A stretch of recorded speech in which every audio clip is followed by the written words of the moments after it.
I guess watch a video and then share. Yes. Hello, welcome to my show, TikTok, where we talk about what makes successful people tick. We'll find out what it took for them to pursue their passions, follow their dreams, and achieve their goals. Who could be more effortlessly stylish than today's guest? She has helped create some of the most beautiful, compelling, and unforgettable images in fashion magazines and ad campaigns. She's dressed up top celebrities and styled the fashion shows of the best designers.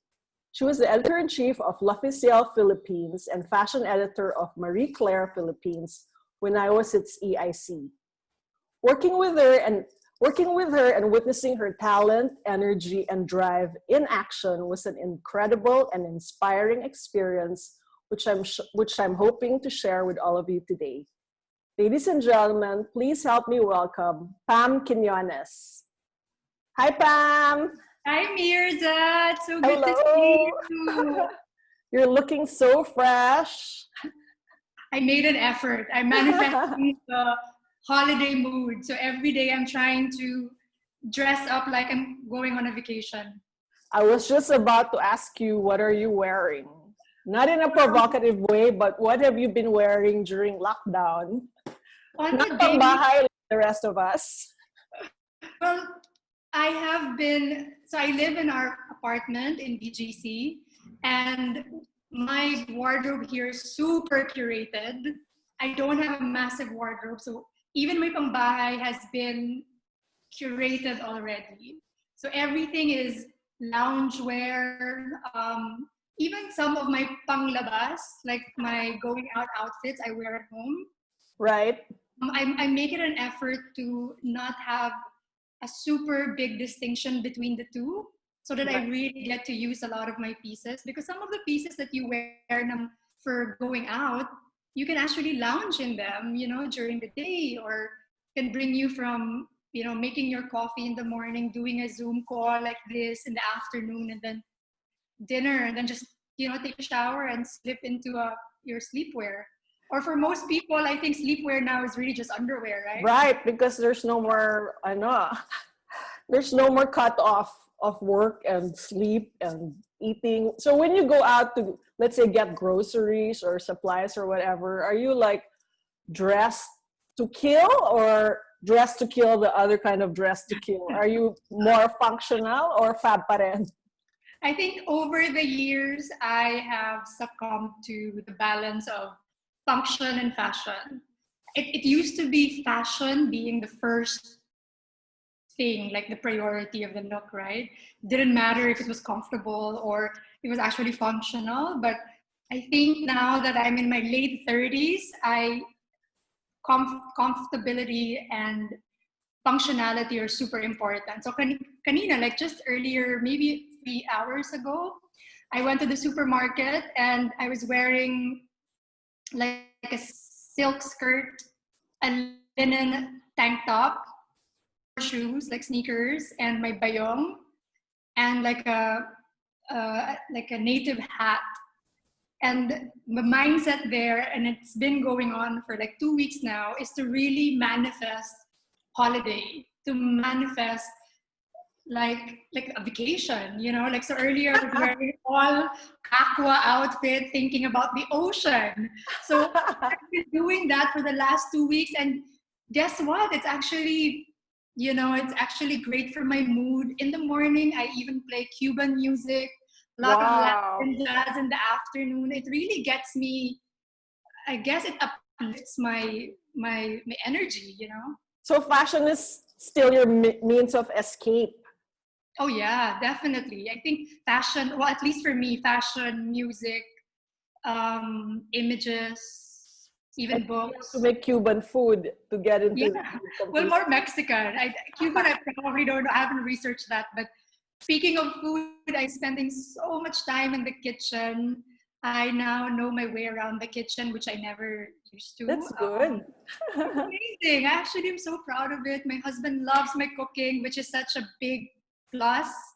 My mom, I send her photos all the time, and she is so happy that I'm actually doing these things, that when I get to see her, my family back home in Mindanao, I'm going to be cooking for them. My dad is so happy because he grew up with a restaurant and their family was in that business. So he loved the idea that I actually got into it. So yeah, it's It's actually so pretty good. well, it's so amazing that our mothers, for all the kinds of achievements we have probably accomplished, they're proudest of when we can cook. And if our husbands are happy with our cooking, maybe they're just being polite. But anyway, I remember during our shoots, you mentioned function and form over function in your youth. You used to wear super high heels while styling shoots, and we were like dying in our sneakers. But no, parang for you, magkamatayan na. Dapat naka-heels. Are you Yeah. still the same today or no longer? No, not at all. I think I've been styling since 2003. And when you and I worked together, when you were my editor at Merlaire, that was 2008 to 2010, I think. And Yes. from 2003 to maybe 2014, I think I was still wearing really high heels for a lot of shoots. And not just shoots, but like, daily activities. Like going to the grocery, for example. I mean, or sourcing at the malls or Right. driving. I mean, all of those I did in my super high heels, which for some reason really gave me a lot of confidence and made me feel like it was who I was, and really felt like it was part of my personal style, and I owned it, I guess. But Right. then something happened in 2014 when my legs started to hurt, my knees started to hurt, and I went to a therapist, and he said, it's because, well, actually, the first thing he asked me was, "Are you a mountain climber? Because you have this, Oh. you have this." His diagnosis is it's kind of like a condition that most mountain climbers have. And at the time, I was so not active. I completely maybe this was 2013, I think. I was not active. I was always just living a sedentary life. A lot of the shoots that we had were long shoots where we stand and then we sit for hours and then we stand again. So I told him, no, it's just probably the heels that I've been wearing for more than half of my life. And he's like, no, you gotta stop now. Try to wear sneakers, but don't shock your legs. Maybe alternate it. And then eventually I felt the comfort. I didn't feel as much pain. I went to therapy sessions quite frequently, and I got acquainted with sneakers and lower heels, and I was like, why did I not do this in the first time? Yeah. So Ah, now, that's what you call dress to kill or dress to cripple. exactly, literally. Did you cry when you had to break up with your heels? Well, not really. I think um, the You thing is, chose life. yeah, definitely. And I think everyone said, "Oh, life is so much easier in sneakers or flats," which I never believed in before because I could do things as efficiently in high heels, right? But once I had that problem, obviously I couldn't do it anymore. And honestly, it's so comfortable. Like in BGC, I walk around all the time in sneakers or in really low heels, and it's made it so comfortable for me to be able to do that. So what else have you kind of gotten rid of? I saw on your Instagram post that you've been having long conversations with some of your prized fashion possessions. So now during in lockdown, right, everyone is reevaluating their closet space, and more so for you because you have Vestido, which is your Pam Quiñones wardrobe rental company. What have you realized about fashion during lockdown? Um, on personal note, I think um, curating and really clearing out your wardrobe, making sure that you just really have what you absolutely need, which is really a line from my husband, which he reminds me of all the time. Mine too. Yes, with so much stuff and you don't have that much space. But I think beyond that not having space mentality, it's really the fact that why keep it if you don't really end up using it at all? Like sometimes you probably use it once a year, then that sort of constitutes, or that deserves to be in your closet because it's probably a special piece. But if you really have never worn it in a year or so, then there's really no reason for keeping it. So that took us a while. My husband sat me down about 5 years ago. We had this conversation when he started introducing the idea of, you know, a minimalist lifestyle to me. Wow, fashion intervention. It was part of an intervention. At the time, I was with L'Officiel, and the documentary Minimalism had just come out, and we were talking about it in the office, and we were all watching it like, oh my God, this is amazing. Can we do this? And then I came home and he said, I have something for you to watch. And I really wanted to absorb it, like really listen to it. And the funny thing is when he played it, I'm like, oh my God, I can't believe you're making me watch this. But it took us a while before, you know, before we could really openly talk about it, because I was very resistant to the idea. Very resistant. I felt like it was I felt like it was an intervention. I was being attacked. And at the time also, I was bringing in a lot of, you know, as editors, so we would bring in a lot of press kits. So all these are paper bags and papers upon papers of stuff that we actually don't need anymore because we had just written about them in the office or whatever. He sat me down and said, can you not bring all these paper bags in the house? Because we don't need them. And if you feel like you've already gotten or consumed the idea from these papers, the paper bags, then what's the point of having them? And then I said, but these are beautiful papers. Like, these are amazing stationery. Has your husband been talking to my husband? Maybe. But then it's a global thing, right? I think editors of magazines and publications around the world are also kind of requesting PR companies to stop sending excessive material, huge packaging and material. And even Anna Wintour said like a month ago in her interview with Naomi Campbell that the fashion industry has to change. It has to, people's consumption of fashion has to change because it's too excessive. There's so much waste. It's not sustainable. What can you say about that?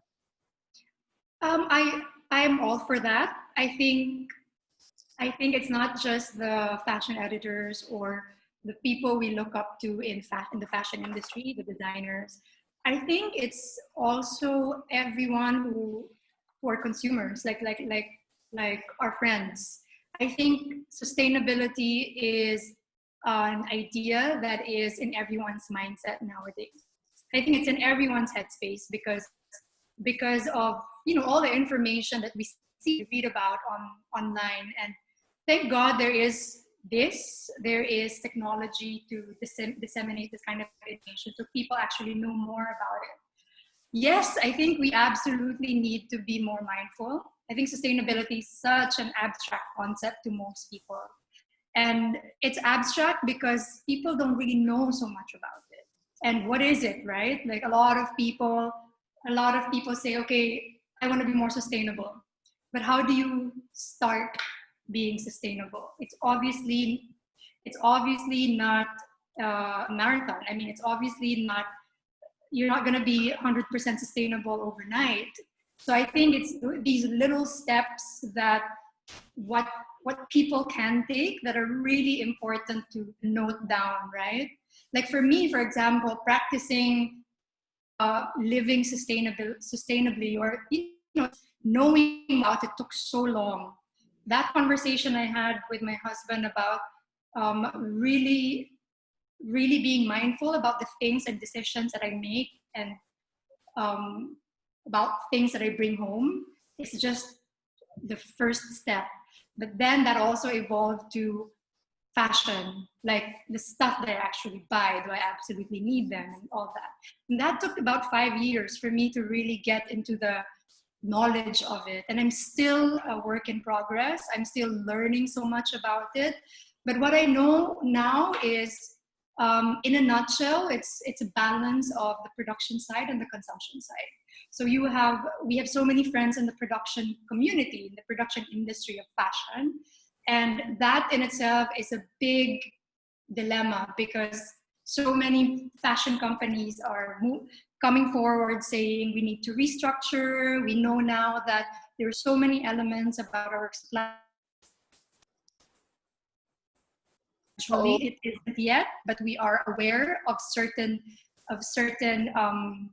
effects and consequences and steps that we need to take.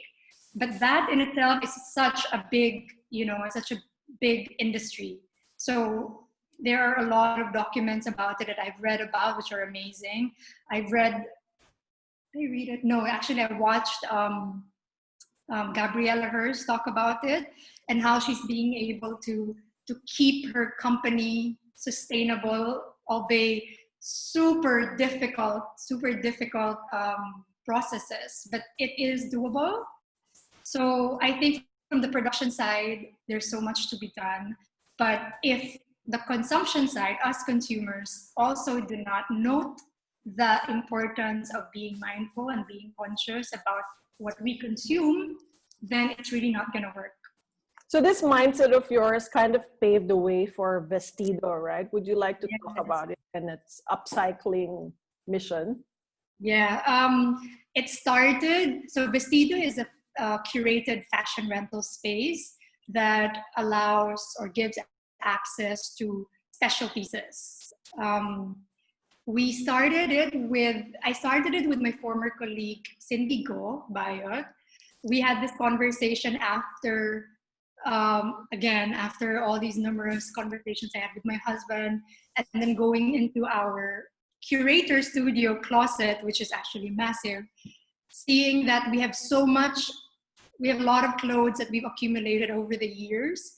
And however, we do yearly garage sales. Like, these are really successful sales that we've done, but we still kept so many of the special pieces that we have accumulated over the years, because they were so beautiful and special and just expensive to buy, that we felt that we could still keep them and somehow have another client wear them in the future. But what turned out to happen was I think this is changing now, but at that point we had this mentality that, especially with our clients, if you've worn one thing, another celebrity cannot be seen wearing it again. So sadly, we had that kind of mindset, I think about 3 years ago, which I believe is changing slowly now. So because of that mindset, and we were like, what are we gonna do with all these pieces? They're so beautiful, but they need to be worn. They deserve to be worn again. And the stories that came with purchasing those items, me on a vacation and just going through different stores and finding deals. I mean, there's also a sentimental fact to it, right? So I decided I couldn't really let go of them, but I also want people to be able to use them, because I have really no problem with people borrowing clothes from me, because that's sometimes what we do as celebrity stylists. So that's how Vestido sort of came about. So Cindy and I had this idea of having a really small curated closet that we could rent out. And obviously I was the first closet to come in. Practically now, I would say about 60% of Vestido's closet would be pieces from the curator studio closet, which is also my closet. And now we have a few people coming in with their closets as well and renting their pieces out. So it's grown in the last, we started in 2019, so it's about 1.5 to 2 years. It's really grown and it's amazing. I think in the beginning it was such a challenge to introduce the idea of borrowing and renting to a lot of people. I think even a friend of mine was saying, don't get into a business wherein you feel like you still need to educate them about the whole concept. It doesn't, it's not profitable. But for me, it wasn't really about that. It was to be able to share the closet. And then the business idea actually came after that. So it's been doing very well. We've had a few consigners come in recently. And then during the lockdown, we decided to suspend all rental operations. And then we partnered with Steph Kinley Gonzalez to launch Fashion for Others, which is a benefit sale to raise funds for COVID aid. So these are three different, and we partnered with three different beneficiaries. So there's Rahul Laurel to manufacture and distribute PPEs to hospitals nationwide. Another one is the Moment Group. They have this project called Project Nourish to prepare food and distribute them to different hospitals. And third is Pag-asa, excuse me, which basically is a foundation that provides survival packs to families to jobless families. And so far you've raised almost 1 million, is that right? Yeah, in 1 month? I think we actually raised over 1 million already. Oh, congratulations. Like today. Yeah, so it's really amazing. I think we have one more week to go before, I think we just really wanted to target 1 million when we started doing this. And now we have, and I think we will wrap up the benefit sale soon. And some of the celebrities who have donated their outfits include? We have Julian Santos, Pia Wurtzbach, Marian Rivera, Isa Calzado, Tim Yap. I'm sure I'm forgetting names. I'm sure it's here. So sorry. Yeah. I mean, those are the celebrities that we have. Right. I don't want to forget their name. We have Steph Gonzalez's closet. We have Katrina Razon, Mika Lagdameo, and a designer and a few designers, Bessie Besana. With Bessie, it was a different arrangement because he wanted to be able to help out his staff during the lockdown. So he asked if 50% of the profits could go to his staff, and we said, of course. I mean, we're here to help you guys. Andrea Ang,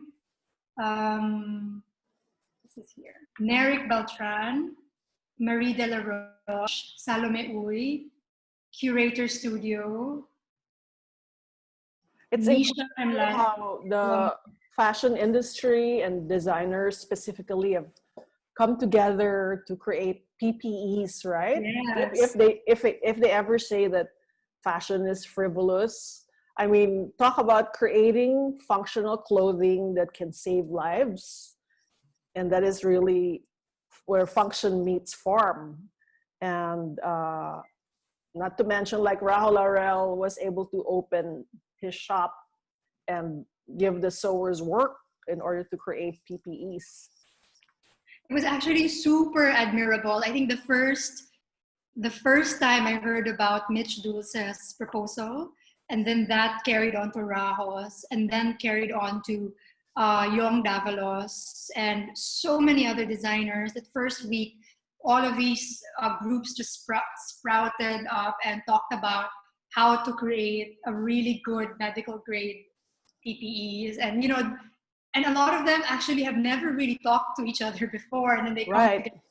So it's really amazing. Even with our team and curator, we were also trying to find, like, all the stylists were contacting fabric manufacturers or suppliers to help out with the designers. I mean, it was just a great way to come together.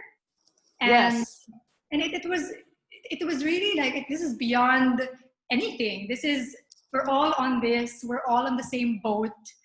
We need to help. Everyone just wants to help and use their talent to contribute. And even now, when they're creating all these creative masks, and they're kind of making it fashionable so that people are more encouraged to wear them, I think it's just incredible. I've seen the stuff of Red. Yes. Beautiful. I saw the ones of Seek the Unique with Mika. It's beautiful. I know a few designers who messaged me They're planning to do them as well. So I don't know if I can say their names. Then I saw the really chic, probably not medical grade, but really chic PPEs, or I guess Michael Cinco? Oh, I saw that last night, the Michael Cinco. Amazing. It's very medical grade, no? I saw Neric Beltran's cargo, sort of like cargo hazmat, almost like a trench hazmat. It's beautiful. Yes. And there's so many, and it's possible. I mean, if this is coming out of necessity, why not create it? And then that's when you bring in the aesthetic. Yes. But it should be founded or based on what is a necessity, right? Right. So for those who, obviously a lot of viewers right now are into fashion, but for the benefit of those who are not, let's demystify styling for them. I once heard an advertising executive say in the beginning when stylists were a new thing, what is that? Why do we need to pay so much for a stylist when they're just choosing the clothes? So maybe let's break it down. You studied fashion promotion in Instituto Marangoni and image consulting in FIT. And I looked at the curriculum in FIT of the courses. And to my surprise, there were 10 different styling courses, including one course devoted to pinning clothes, taping hems. No? I was so amazed that, you know, there's really like a science behind it. So for the benefit of those who are not in the know, can you define what is styling exactly and what does it take to be a stylist?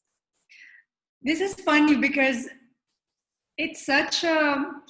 I just wrapped up an eight-week styling masterclass. Right, I know, you told me. For my team, which honestly, they already know how to do styling. Styling in the department that we chose to really focus on, which is celebrity styling, right? But styling is broad. And I think it's become broad from the very first time I've become a stylist to now. So many, it's evolved into so many things. But generally, the idea of styling is to create a look. So you're basically someone who curates and then creates a look, whether it is for a personal client, a celebrity, an editorial, an advertising campaign. So that look is constituted of the fashion, the accessories, a conversation with the creative team, your makeup, your hair, the photographer, maybe creative director. So it's really that. It's, in a nutshell, I think the simplest way to describe it is it's curating and creating a look. Right. And then so many different channels, you know, are connected to that as well. So with us as a curator studio, a big chunk of the styling that we do is celebrity styling. And celebrity styling is completely different from styling for L'Officiel, for a fashion magazine. So I think those are really two different departments, but its essence is really creating a look. Right. And if I may add, it's curating and creating a look, and telling a story. Sometimes the story is subliminal, sometimes the story is not very in your face. It could be in your face, but somehow it tells a story. Right. And with the clothes that you use, it's also a snapshot of the times. So if you decide to shoot pieces that have just come out, it's a snapshot of the era. It's a snapshot of 2020, right? So that's also telling a story. So that generally is styling. To expound more about, I think, what you said about advertising, a lot of it is we really come into advertising as celebrity stylists. So what usually happens is celebrities get used to working with us over the years. So we build a relationship with them upon years and years of styling, curating their wardrobe, styling them on shows, on shoots, personal, personal stuff, right? So all these things sort of come together. And once a really solid relationship is formed, and by relationship I mean they're really comfortable with you, you have also deciphered how to make them look their best, make sure that you put them in silhouettes that flatter them the most, probably conceal certain parts of their bodies that they really don't want to show. I mean, all these things and all these ideas come together in a style profile you create for them, and eventually you bring them towards this personal style that they're really comfortable with and they own. So once that relationship is built, the celebrity now feels like they have to work with you all the time. And or not, like year after years, the celebrity want to use or book someone else, that also happens. But what happens is when you do an advertising shoot, the outfit, because celebrities, after, I think when I started in 2013, the celebrity world was already big, but the fashion that they were wearing were not really that of, not just, maybe not put on a spotlight, I guess, if you could say. People were not really talking much about what they were wearing. It was more about what they were doing, what movies they were in, what shows they were in. But I think when I came in as a stylist, that's also right about the same time when people started talking about celebrities being fashion personalities. And that also happened globally. So I remember in Vogue US, they were also talking about that, the evolution of celebrities becoming fashion personalities in the late 90s to early 2000s. And that also happened here, kind of late, but that happened. And now celebrities started feeling that it was such a big need to have such a solid wardrobe, solid look. And that's where, we come in. So the fashion, putting them in the fashion spotlight, I think coincided with the birth of Instagram, maybe, because people Facebook were at the time. Facebook, maybe especially Instagram because it's so visual, and people were posting suddenly OOTDs and whatnot. You once told Cosmo, and Cosmo asked you, Wow. what's your advice to aspiring stylists? I'm surprised by your answer because you kept saying, oh my gosh, I hope you kept I don't saying, even retract if it's not real anymore. your answer was, it's a difficult job. I have had 20 interns and they are in it for the glam and they don't realize what it takes. It's a very difficult job. In fact, you even apologized and said, I'm sorry to sound so negative. So what do you mean by that? And what does it really take to be a stylist? And why do so many people give up? I think can I give a disclaimer first? Sure. That was in 2016. So exactly. 4 years ago. That was the time. I mean, I think at a certain point in my celebrity styling career, I was doing so much at the same time. Like I probably got to a point wherein I did 4 shoots in one day. How I was able to do that, I have no idea. In heels at that. Yeah, and at the time, yeah, maybe. But managing people at the same time, because you need to have different units, right? So if you have 4 shoots, you have 4 units. So that's 4 main assistants under you. And it really challenged me to become the best stylist I could be, but at the same time, the best manager, the best mentor, because you can't just head it without properly delegating and teaching them how to do things. So I felt that I was taking on so many different roles that I could not just do my job as a stylist. But at the same time, in hindsight, I guess, I don't know if it was a mistake, but I guess the challenge there was me saying yes to everything, which now I know is not sustainable. Okay. It's not a sustainable way to live your life or to work. I mean, it's not sustainable. So I think at a certain point I got burnt out, And I also said it was I think until this day, I would say that it's not an easy job because it's a very physical job, right? It entails a very lot of physical, but it's also almost psychological. Physical because hours were long, and I say were because hours now are not long anymore. yeah. When I remember Myrza, when we were in Marie Claire, I used to sneak out from the office. Remember this? Hala!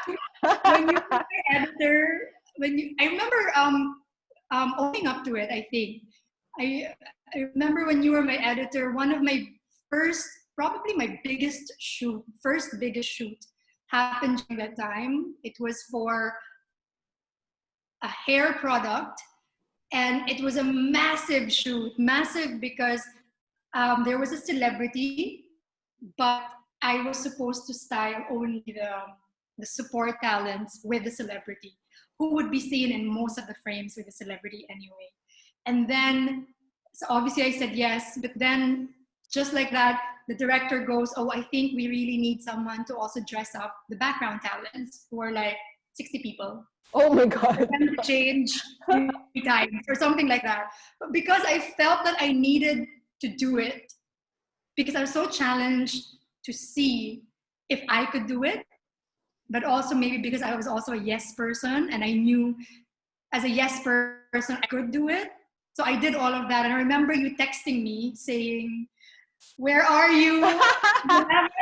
Aha, rocket on the side. And I remember saying, oh my God, I'm going to go back. I'm going to go back to the office, which was in Ortigas. And at the time we were shooting in some area in Manila. And it was just like, it was such a dingy place. I mean, it was just really, and I had to start all of them. I had no assistants. I only had my angel, like my Aryaya at home. I just brought her, but I seriously styled everyone. And that became a really good stepping stone for me. The director was very happy. I think also seeing that this person, me, I could do all of that. That is actually possible. And that really opened doors for my styling career in advertising, because my name got thrown around after that to so many different production houses. And that's when I started getting calls from everyone. And that's when I started getting like a first proper fashion assistant in styling. Right. And also maybe working with celebrities for the covers of Marie Claire also paved the way for some of your long-time clients. Would you like to name a few and talk about that? Marie Claire was the first time I met Charlene Gonzalez, who has become a good friend. I just saw her. We just had a shoot actually, like days before the lockdown, and we always go back to those days when we first met. And I remember we were even looking at the Marie Claire shoot. She was like, oh my God, was this the first time we met each other? And so that was amazing. I think when I met her, we had such a good connection right away. I think it wasn't just doing the job per se, like actually being there, having the right clothes, beautiful clothes, making sure they flatter her, but it was also the conversations that happened in between. It was different shared interests, or also making her really feel comfortable, because as a stylist, I think most people know this, but it's so different once you're there in front of a celebrity and it's your first time meeting the celebrity and she's opening up to you in a way that she doesn't to maybe a makeup artist or a photographer, because you're physically close to her when you are in the dressing room. She opens up everything, maybe her insecurities to you. She'll show you what she doesn't want to show, right? So all these things are very sensitive matters that you kind of tread on carefully with the celebrities. And as you go along over the years, you will realize, okay, so each person that you talk to, each person who opens up to you should be dealt differently. So I think with Charlene, it was such a great bonding experience, that cover. And after that, we did so many advertising shoots together. Judy Ann was another one, but with Judy Ann, I met her twice before that, but we never really worked together on a regular basis. I think I shared it during Judy Ann's birthday that cover was so special to me because I became very close to Jing Mones. Oh. We became close after that because I remember feeling so bad that I forgot to book him. I didn't even know that until you posted it. So you're forgiven. You just don't remember because I begged you two nights before, or something like that. I know he's your friend. Maybe you can ask him because he said no to the shoot.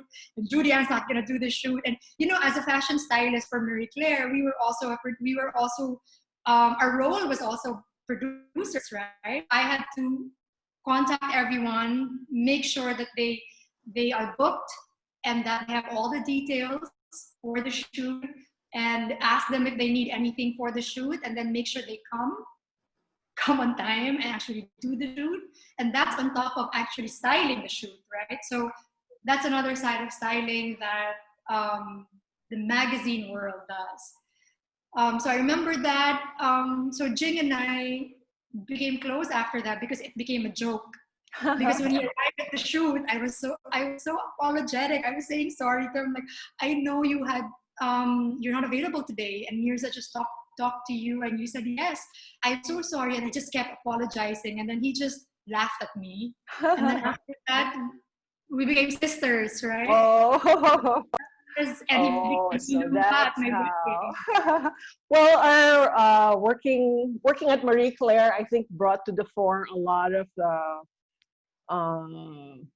things about fashion that people may not know. For example, you always had grand visions for editorials because this is what you're known for. Every photograph that you put your stamp on, it's like a dream or a memory or a clip from a movie. And so we would often be kind of like not in agreement because although I wanted to support your visual dreams, there was also thinking of the reader, selling the magazine, right? You want to sell them the dream, but you also want to give practical solutions clothes-wise. So I would always say, saan naman nga isusuot yan? And you're like, come on, let's just try. And I think this was maybe the initial experience of enlightening us about how fashion can sometimes be very conflicting, right? I mean, it's so funny that I'm just laughing because a few memories have come back when you were talking about that. But I think what we did with Marie Claire, I think you also found a balance, right, of those really visionary shoots wanted to do. Really, they're almost like escapist shoots. I was like, yes, there's a shoot in this place. Can we go there? Yes, and you would stop at nothing. Like you would really make things happen. Kung saan mang lupalop or bundok na parang Temptation Island yung condition. But no, I think some of the most beautiful images ever. But I'm sure you would find this out later on when you shifted to the other side, which was the world of celebrity styling, right? Which is from very high fashion, suddenly the people who would look at the clothes that you styled were the mass market. How did you find your balance and how did you adjust? I think with them, with celebrity styling or styling for advertising shoots, there's always a brief. So right before you come in, there's already a formed idea and you work with that idea. So obviously you can't have a completely different vision, almost an escapist vision that is directly not similar to theirs. So with advertising, it's very limited. So all you can do is work with that idea, enhance the idea using your knowledge of fashion, what is current, what is applicable to their brand, what is applicable to the body type the celebrity wearing. I mean, all these knowledge are so important in a meeting with ad agencies, because those are the reasons why they actually hire you for, right? So they really want to know if a celebrity would be able to rock the look based on her body type. They would be able, they want to hear from you if this is current, if this is passé, or what your opinions are about this kind of fashion. And then so it's really finding a way to obviously connect with their idea, making sure it's functional, yes, but also there's so many other things involved, like, oh, you need a second out for this. I mean, there's so many hidden requirements in an advertising shoot. Like, you have the perfect dress, it's a go, but then all of a sudden you need a second dress that looks exactly like it, because we're gonna submerge the celebrity in the swimming pool. But then we need to shoot the outfit dry. Like, and sometimes they happen, on the spot. So all these are things that you need to be able to address, like move quickly. Right. So, and which requires a vast fashion arsenal, right? Of yes, a big closet. and I think thinking creatively, having such a big vision in terms of fashion images, like what we talked about earlier, that creativity can also be translated to a different kind of creativity when you're actually trying to troubleshoot. I think troubleshooting is a form of creativity. So you have to think on your feet. You have to be quick. How am I gonna create another dress that looks exactly like this in 1 hour? Right, and you would often have seamstresses on the set, right? Yes, we had one with a few shoots, but one shoot was with Sarah Jessica Parker for SM. That was because we had very limited time, such an international team. They had a specific timeline, and we didn't want to leave the set in case any problem might occur with the outfit. So we had a seamstress whom we actually borrowed from Raho's team, because I needed someone who had the capacity to understand how to alter or troubleshoot an outfit right away. And I trusted that with Raho, they're very well trained to do that. So yeah, but we also had like a seamstress with us for a lot of the advertising shoots before. And then when you got the L'Officiel job, wasn't that like a dream come true for a fashion editor like you? Like, wasn't that like the pinnacle of freedom in fashion expression? What was that experience like? Yes, I think it's a little, how to explain it? It's like when I really wanted to create images, curate and create images, and keep telling stories the way I used to with, Marie Claire and Chalk at the time, as a fashion stylist and a fashion editor. But becoming editor-in-chief was something that I actually did not seek out. It basically fell onto my lap, and when it happened, I had really no understanding. I knew because I saw you and Vicky before as my former editor and other editors I've met, but to really understand 100% what the job entailed, it took me a while to be able to do that, because I had so many visions for the magazine, but they were mostly creative. And that also meant that I would have less time creating the images, which I started feeling bad about in the beginning, I think the first few months, because there was no way for me to be able to keep creating those images with the creative themes I wanted and still become EIC. Right. So I had way too many roles happening. So I started having a really solid fashion team, and we also got a lot of freelance fashion stylists and just amazing young creative people. What did you learn from the French experience? Oh, well, there was a French experience, Marie Claire. Yes. So take two.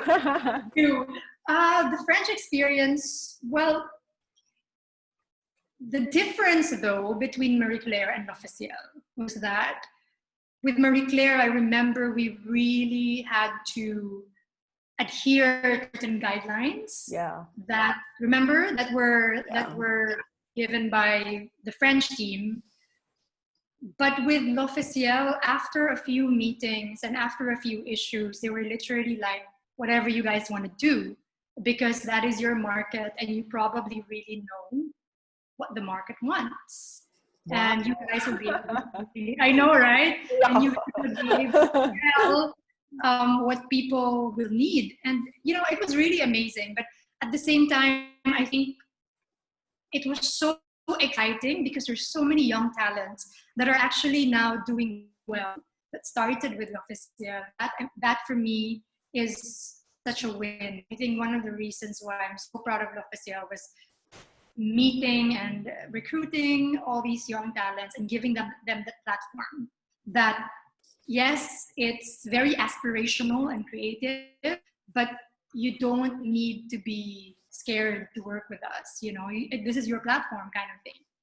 But I think, so that's probably one of the most amazing things. But I think the challenge for me was really that, like, understanding how I could still be very much a creative while still being editor-in-chief, which was almost impossible. It was hard because at the time I was also trying to operate my studio, curator studio, and I had a few senior stylists who were basically doing all the advertising jobs, the personal styling jobs that we were doing. So they still operated well, which I still had to manage, you know, once in a while. So I felt like I was wearing too many hats at the time. Right. It also made me realize my priorities, and it also made me realize that I'm really more of a creative. I think the business side of it did not really interest me. Thank God I had so much help in the team, but my vision was more important, yes, to me at the time. Right. And then, I mean, my interest in business in general really just followed after that. Right. How many years have you been in the business? Like 16? As a curator? No, as a stylist. 2013, so that's 17. Wow. Oh, sorry, 2003. Wow. 2003. Wow. So let's take them back even further. How does a little girl who grew up in Cotabato end up working in the top fashion capitals of the world? Well, I remember I've always been interested in fashion. My mom tells me that I always read fashion magazines. My dad, who was traveling very often when I was young, I remember I was 9 years old, and I would tell him, because we only had one newsstand, like a magazine and newspapers in the whole city. Oh, okay. So this was Cotabato City, right? So in the whole city, we had one newsstand that carried magazines like Vogue, but would get everything delayed. So a January issue will come in March, something like that. But for me, it was amazing. So I collected magazines through that store, but I had no money. So I was a student, so I would beg my dad to always bring back home magazines for me, from teen magazines like 17 or YM, Vogues, and that just, you know, whatever he could find, he would bring home. And I remember it became a deal wherein every time I would do well in school, then he would bring home magazines. So I had to like perfect an exam or be the best in like science, for example, to be able to be given my orders, right? Like my magazine orders. So that happened for the longest time while I was living in the province. But I think that interest has always been, because I've always been an introvert. I've always stayed in my room. I never really went out. growing up. I was never a rebel. I'm such a good student, to be honest. I followed all the rules. So But then I didn't you guess, become an exchange student in high school in France? no, that was in Or university. I was in college oh, now. okay, college. I In was college. in university. But I remember when I was 12, I from Cotabato, I was able to get in Philippine science, which meant Wow. I had to go to boarding school. I had to be boarded in Manila. And I remember my mom saying, "You are 12, you are not leaving the house." So I mean, but I'm so excited. I remember I'm so excited to be somewhere else. And I know it sounds like a cliche, and I think so many people have said that, but really, like those magazines were really a form of escape. Like so many beautiful things were transported to, beautiful places and beautiful faces, fashion that was also a form of education for me. So I think that really unknowingly built my interest for fashion and even travel, I think. And so then then it was time for me. So after I stayed there from elementary, obviously, till high school. And then when I graduated from high school, I knew I was going to Manila, at the very least, right? So I mean, and my mom said that you're studying in Ateneo de Manila. And I passed the exam and I ended up in Ateneo de Manila. And that was also a big learning experience because come province, such an A student, I graduated valedictorian.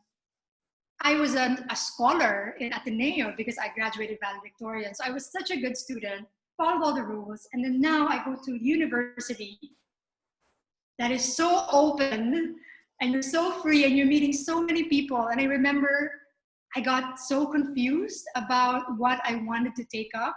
So my first course was a pre-med course, which was BS psychology. And one of my classmates there is Isha and Daya.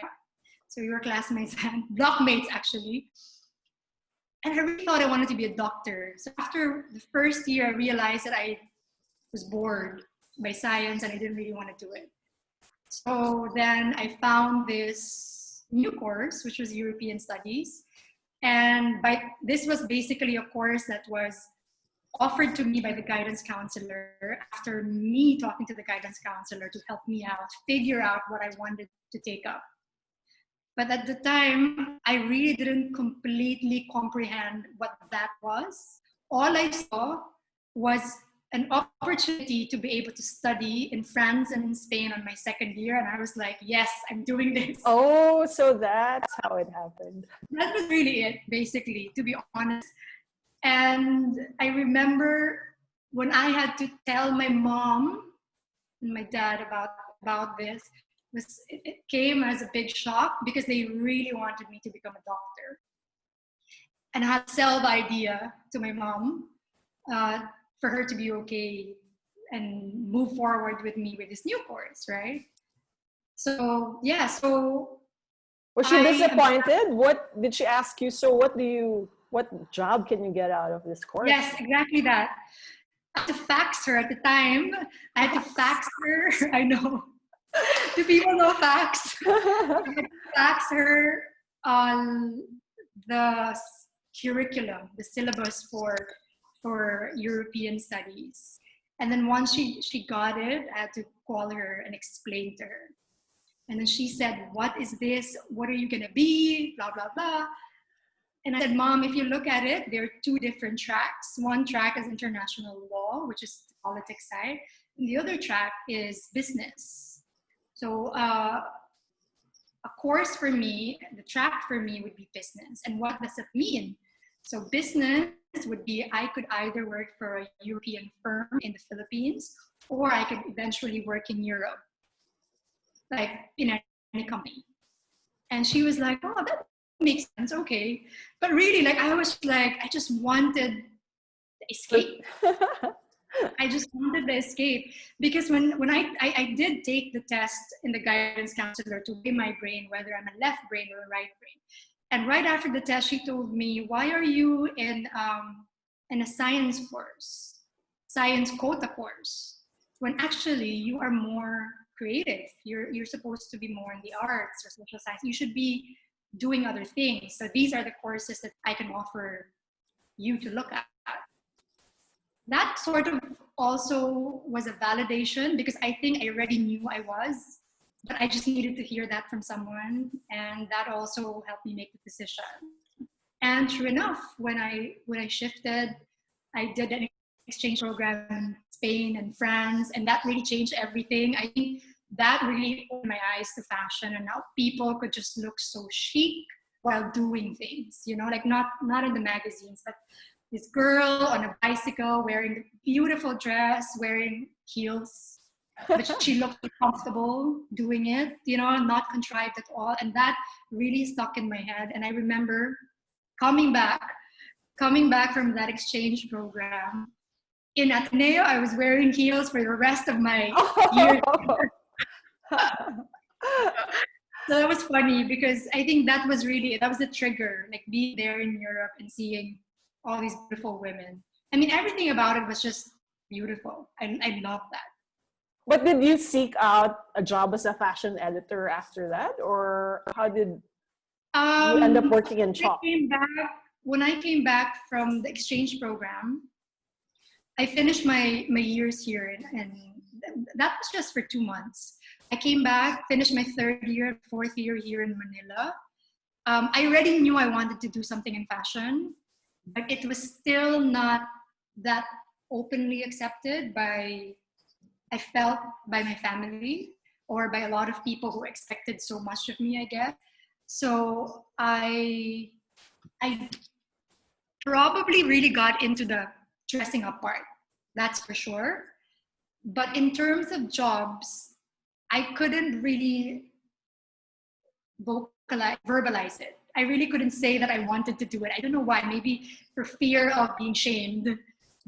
What are you getting yourself into? So right after graduation, I took up a marketing job for 6 months, and that really was not successful because I was bored. I was not happy at all. But while I was doing my marketing employment, I was looking up courses and classes online, and I found Instituto Marangoni, and I read up about it. I liked it, but also I liked the idea that it was in a place that I didn't speak the language of. So I called my mom. I said, I want to do this course, take up fashion. She goes, where? And I'm not happy. I'm really not happy. This is not available in the Philippines. We don't have institutions here that can really provide this kind of knowledge that I want. But more than the knowledge, I want the experience. I want the environment. I want to see things. And she said, where is this place? I said, it's going to be in Milan, in Italy. But also I had been to Italy before that, so I really loved Italy. The idea of living there, not speaking the language, but also will be learning the language really fascinated me. And I'm so lucky to have super supportive parents, to be honest. So they said, because it's not cheap, they had to pay for that.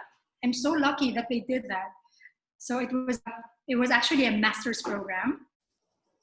It's almost a year and something. It's almost 2 years of being there. And so I think that's the first time I got acquainted with the concept of styling.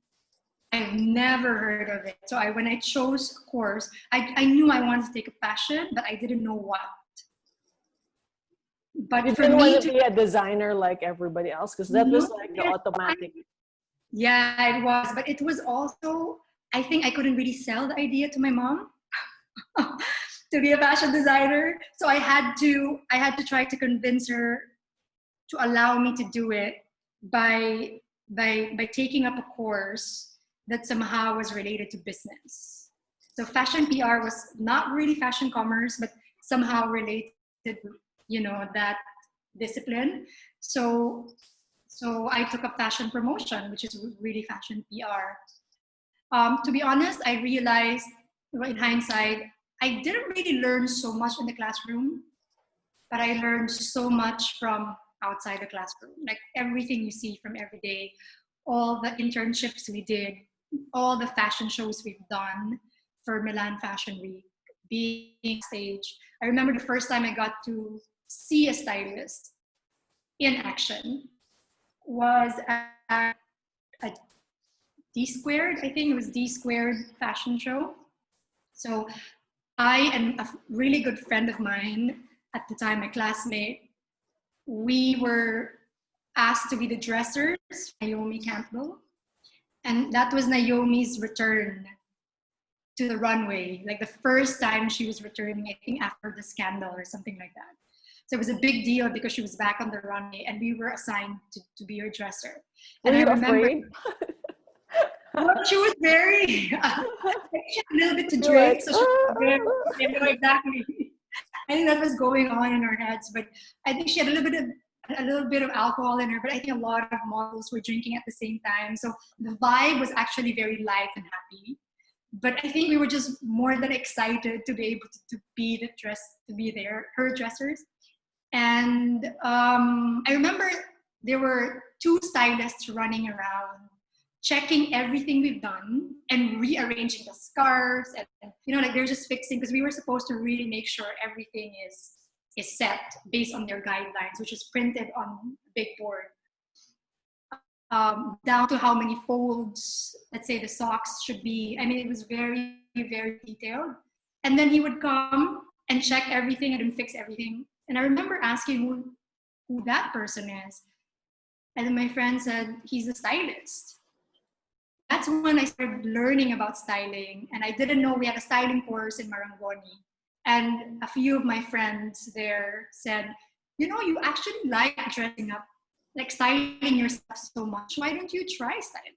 And that really happened towards the end of the course when they said, you should try it out. Like maybe it's for you. So during my last Milan Fashion Week, I think this is my first portfolio, which I'm sure you've seen, but God, no one remembers. It's so horrendous.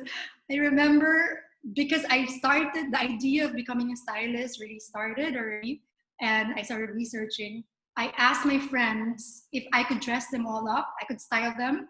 And these are my friends who were also dressers backstage. And so I was shooting them with my really small digi camera as they're dressing up like Natalia Vodyanova. I mean, all the big models. And that became my first portfolio. So then I came back to Philippines. And you came back and you already wanted to be a stylist and you were looking Yes, for a I think job. it was affirmative. I think after doing that rough portfolio, it was affirmative that I want to be a stylist.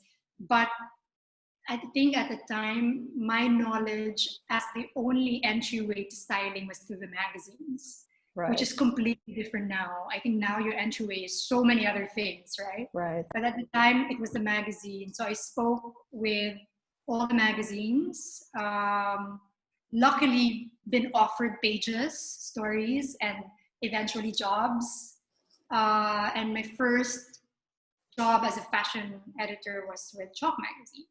Right. And how were you afraid to face your mother to tell her, I'm going to be a stylist? Or had they accepted it already? It took a while. I think it took a while for them to realize that it's a profession, like any other profession, that it's actually a business, and also it's not easy.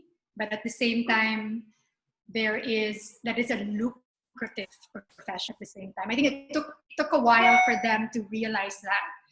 And I remember when I was a fashion editor for 3 years, I think. I had no money.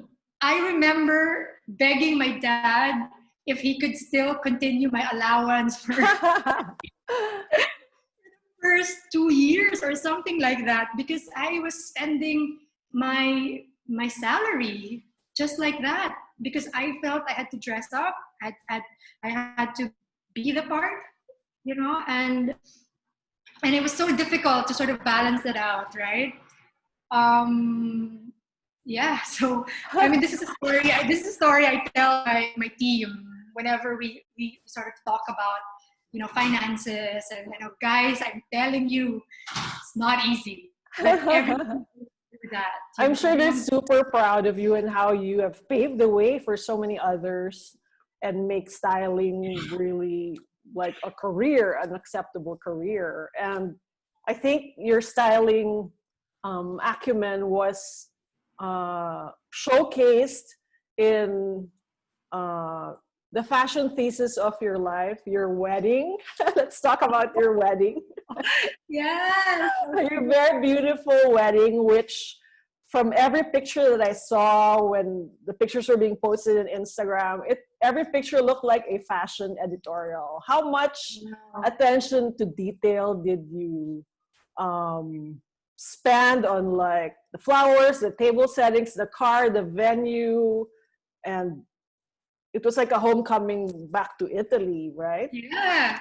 Well, my husband Chris and I have lived in Italy separately in separate occasions. So when we chose Italy, we decided to find a place that we both have never been to, but also because we're both from the south. He's a southern boy. I'm from the south of the Philippines. We wanted it to be parang probinsya, still southern. So eventually we found Puglia. When we found it, because I'm also very particular about visuals. Yes, it was a requirement. I'm a very visual person, right? He said, "You take the lead." Like he basically just said, "Just tell me what I need to do, and I'll do it. But you take the lead, like whatever you want." Um, I. It's funny Did you because plan it like a fashion ad, like with a storyboard? no, no, actually, I didn't.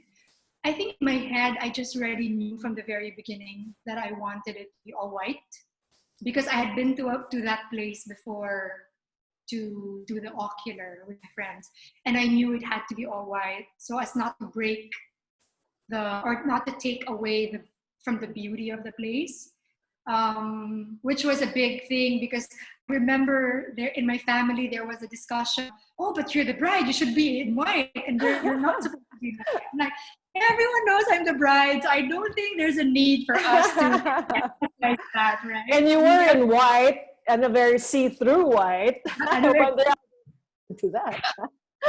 Oh my god, yes. Yeah, actually I was very detail oriented with technicals. I mean, Were just you the a bridezilla? Like no, I can imagine, right? You're the bride and you're supposed to be cool, but then you're like, wait, there's a flower that's askew. no. To be honest, all the preparation happened beforehand. Like all the little things, like all the being neurotic about so many things really happened beforehand. But since it was in Italy, a lot of the conversations I was having with them happen around 1 in the morning or 2 in the morning. So we would really talk around 1 till 3 in the morning. And nothing really happens during the day when we were preparing. And I also didn't get a wedding planner. I did it myself because I decided that it was going to be very, very small. Like your wedding, Myrza. It's going to be very, very Yes. A small wedding in Italy. yeah, small wedding in Italy, which meant I didn't really need so much, like so many details. But also I really just wanted this to feel like a gathering, a familiar gathering for people we love, right? So all the details I was able to manage with, and because I didn't get a wedding planner, what I did was I spoke with the daughter of the owner of the place, and she offered to help. Um, and then on the day of, maybe she could offer her services as the wedding planner on foot, and would be sort of like acting like a wedding planner, for such an affordable price versus what I gathered from when I canvassed for wedding planners in Europe. So for me, that was like, I'm only having 70 people. I don't need major organization here. And I think this is a kind of wedding that I know all my friends, if something happens, if something needs to be done, someone will come forward and help out. And I something kind did of, happen, right? Because some of your guests lost their luggage. yes, actually, no, Martin Bautista Oh, lost. Yes, the truth is, I think 3 or 4 people lost their luggage via Alitalia, which I think they will never get on again. I think they hated Alitalia after that. oh. But I remember Martin Bautista, who did the dresses for the entourage, brought maybe more than half of the entourage dresses with him. And he had 2 suitcases. One suitcase had all the dresses, and the other suitcase his own clothes. He was able to get Uh-oh. the suitcase with his own clothes, but not the ones that are needed for the wedding. So that was really a nightmare for Martin. I remember seeing him. You couldn't talk to him. He was so unnerved. Upset. I mean, he was just always on the phone, trying to get Alitalia to just deliver this suitcase, right? Same thing. My tita, my auntie who was from the U.S., also lost her luggage, and she really didn't have anything. So we have these friends and family coming forward and saying, okay, we're gonna find a small shop in town to get you something, or maybe we can just get a few clothes from someone else in this wedding, and then maybe you can wear that at the wedding. So my tita was able to get help from friends and family. With Martin, we have a friend who worked in PR, still works in PR, who's so good at troubleshooting these, problems, especially if it has to deal with talking to big companies and just making sure things are done. So her name is Jasmine Vidal. She talked to Martin on the day of the wedding and said, okay, I know you're really a big problem here. I will go we have to go to Alitalia. We have to go to the airport now and pressure them to give you this luggage, whatever happens. And sure enough, the luggage arrived right after the ceremony. So the entourage, After. the ceremony. So Okay. they changed into the Martin Bautista dresses for Oh, the not too late reception. for the photo Not op. too late. But in the morning, on the wedding day, during the morning, over breakfast, I remember talking to Martin, and he was really shaking, and he was like, sis, I don't know what's gonna happen. I don't worry about it. I'm sure, since everyone has white stuff, because the night before was the welcome dinner where everyone was asked to wear white. I'm sure we can put something together. And I swear to God, I don't know why, but I was so relaxed. It didn't even feel like a big ordeal, to be honest. And I think a few friends who were there could attest to that. I remember talking to my head stylist at Curator, so that you had Mel C, Maita Baelio, and Kat Sobrevega at the time. I talked to the three of them and said, go to whoever you feel is open to opening up their closets, to see if there are any white pieces we could mix and match for the entourage. So they were out and about, right? And then I personally talked to a few friends from the wedding also if I could go into the rooms and check their stuff. And so I was able to get a few white pieces, and then I Still talked to the working on your wedding, huh? working, but it's actually okay. Robbie, the makeup artist, Robbie Pinheiro, just felt like, ano ba, mag-makeup ka na. Stop going around. I remember, and then I talked to the owner of the venue, Maria. Her name is Maria Grazia, because I know from our past conversations that she has a collection of vintage, sort of like lingerie, silk dresses, stuff like that.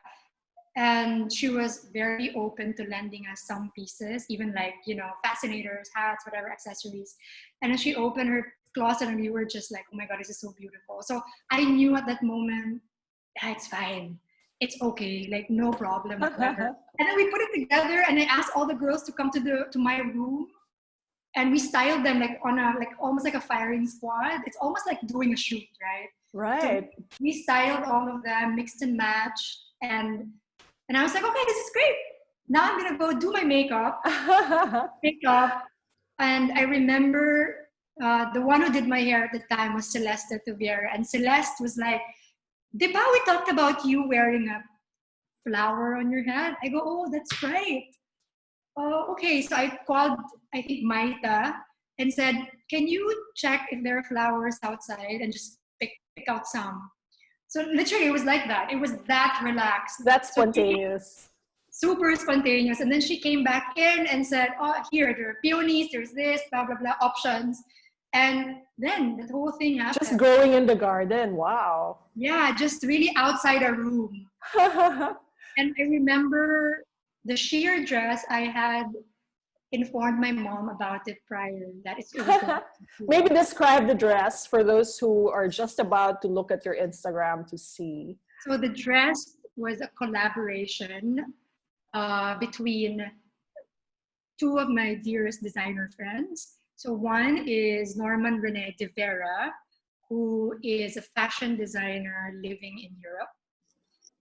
He has a really good CV, basically. Worked for Celine, Louis Vuitton, Lanvin, and recently Calvin Klein. And then Raho, who executed the dress, obviously a dear friend. So the idea was I spoke with Renee about the dress being lace, but a special kind of lace that really stood out on its own without the need for any embellishment. And for some reason, for it to have a certain structure, but not really structured. So I kind of like, I think in fashion or styling wise, I'm always somewhere in the middle with everything. I like it like, but not really like that.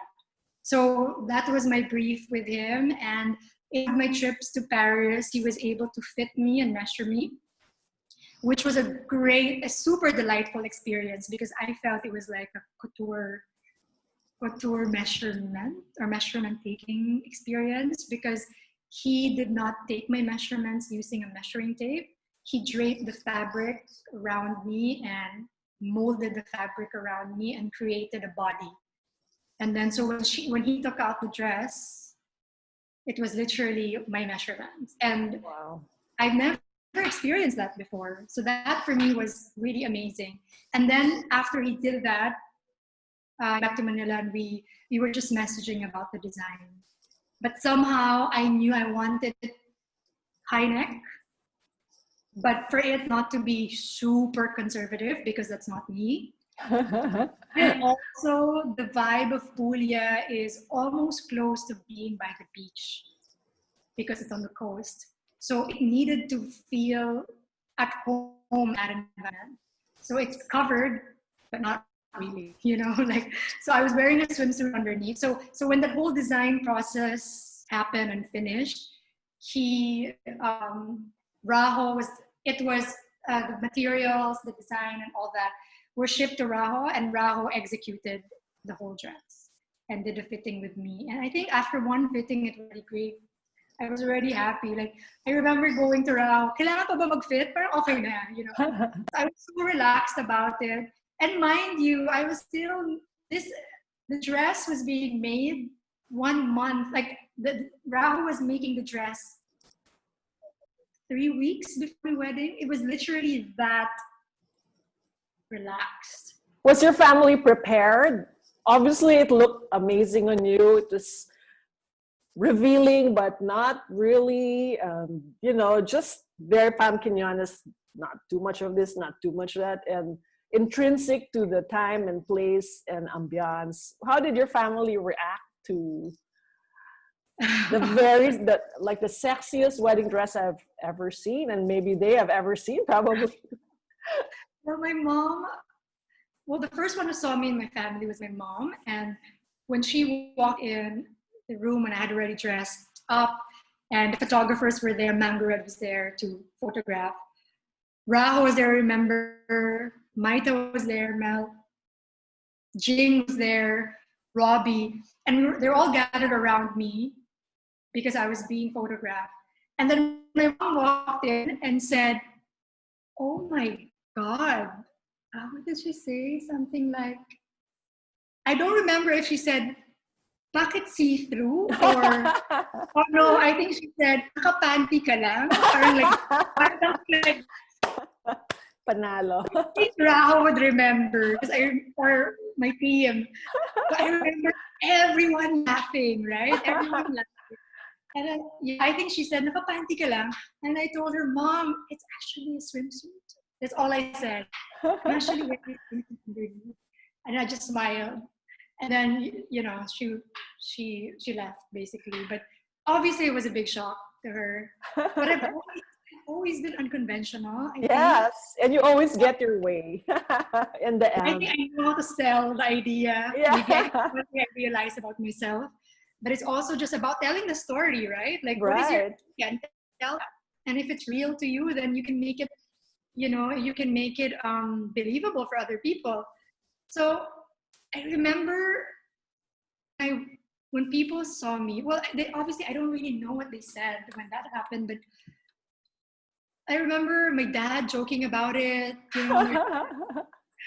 That because we did the PayPal audience, I think Oh, a week after my wedding, and if you're a newlywed, you can actually go up close with the so Pope. you could And not so, have worn the panty to the PayPal. exactly, but for you to be able to do that, you need to be in a wedding gown, right?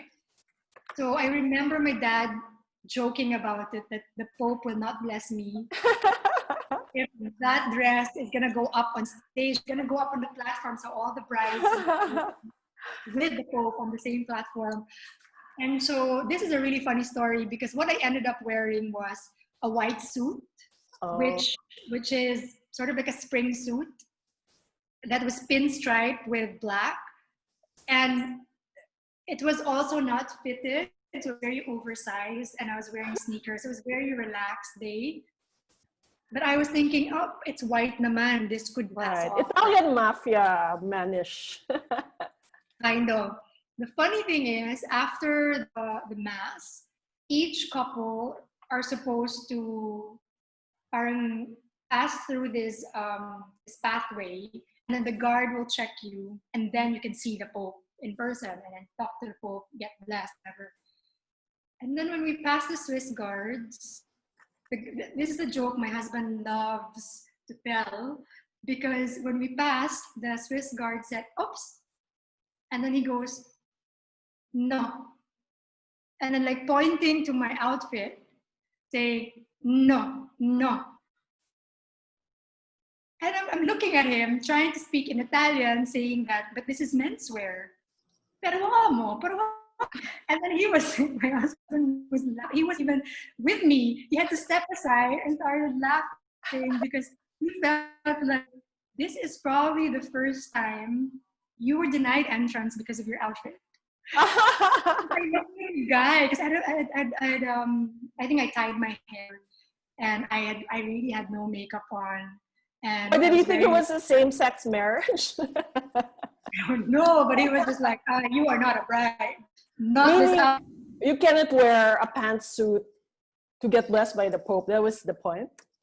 I have no idea really what if there were guidelines, but he just felt like you do not look like a bride, so you Oh. can enter. So what So, happened? so we were able to be on the same platform as the Pope, attend the mass and all that, but to have the private, because that was supposed to be a private audience with him, so I wasn't able to enter Oh. because of my oversized suit and trousers look. But that's another, you say it's all about telling a story, and that's another story that you will tell over and over again through the years. You know, and Chris, my husband really loves it. He finds it so funny because when he recalls the story, he's like, "Yep, you wouldn't stop. You were right there trying to convince him that you're right. That you prefer looking like this as the bride." But the guy's just like, "No, no." Access denied. We're getting a lot of comments and inquiries about the top that you're wearing. As usual, you delivered, and this is like the prettiest Zoom picture ever. Wow. Well, this is actually a swimsuit Oh, okay. I'm wearing, which is a gift. Oh, channeling a tropical vibe. No, Mirza, I really, I swear to God, we even did a video for Curator about things we miss doing during quarantine, and my story in that things we miss episode is packing for a holiday, because I'm really missing that, especially with this, especially we know it's the summer season. Right. I'm really channeling, trying to manifest that, like doing mental traveling and all these things. Yeah. Especially since we know travel may not happen in a long while, right? So I think so. travel in our heads. Yes. I So agree. in connection with this, what do you want to tell every woman about fashion? And some may consider it superficial or frivolous, but obviously fashion is playing a big role for your own mental upliftment and for your emotional well-being. What do you want to tell every woman watching this about style and fashion? Right. I think on the surface, fashion seems as frivolous as because there's so many options. We have so many clothes around, so many stores opening, having faster turnover in terms of inventory. I mean, we just have way too many things, and some things that we have are really super expensive. So, but fashion, especially from a stylist's point of view, is a wellness tool, right? Makes you feel good about yourself. It also makes you feel more confident in doing what you need to do. Like I mentioned earlier, a really good example of that is wearing tropical inspired outfits during this time when I know that my mood needs to get uplifted, because we were supposed to be in Boracay this week for my brother's birthday, and we were really looking forward to that, a 1 week vacation there, but it's obviously not happening. And I know so many people were also are also in the same predicament, right? But I think utilizing fashion that way opens up a completely different world of fashion. If you just find a way to allow fashion to do that for you, then it's not frivolous. It serves a purpose. Obviously, its main purpose is to clothe us, to cover us, to armor us even, right? But beyond that, there's beautiful fashion, yes, but it's also a form of escape. Like with me, beautiful fashion could take me to Cuba, could take me to Colombia. And I've been dreaming about these places I wanted to go to when I turned 40. And I'm trying to manifest all of that through the stuff that I wear, which I think is very important. But one big challenge for me, and which is something I could share to everyone, is that sometimes you get crippled when you try to dress up, right? Or look at your closet, you're crippled with the amount of stuff that are in your closet. And that has happened to me before. I always open my closet and tell myself I have nothing to wear. I run to the mall and buy the first thing that is the trendiest thing. It's probably so cool at the moment to buy and wear during that day. Realize it's because my headspace is cluttered, because my wardrobe is cluttered, because I have so many things inside that box that do not belong there anymore.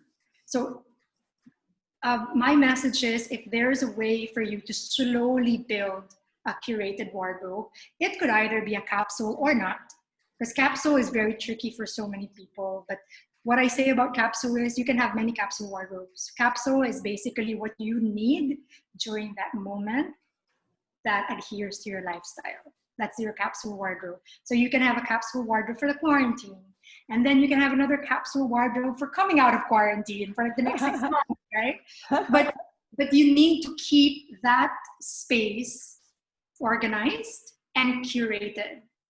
Because for me, getting dressed up in the morning is as important as going to a meeting or being in a meeting or dining out with friends. I think it's one aspect of your life that honestly needs some attention. Some people actually do give it a lot of attention, but some don't. But in whatever work you do, what you wear is basically you telling the world who you are without words, if that makes sense, you know? So it's important. Right. So was Marie Kondo right? Can her principles apply to fashionistas like you? I don't, to be honest, I actually didn't finish my I really don't know. It's not applicable. Maybe not. But I think I try to, like, I think with anything, with any book or guidelines, I try to read through some, but I make my own rules. Like with the curated closet that I have now, there's a book about it. I read through it. I read it twice, I think.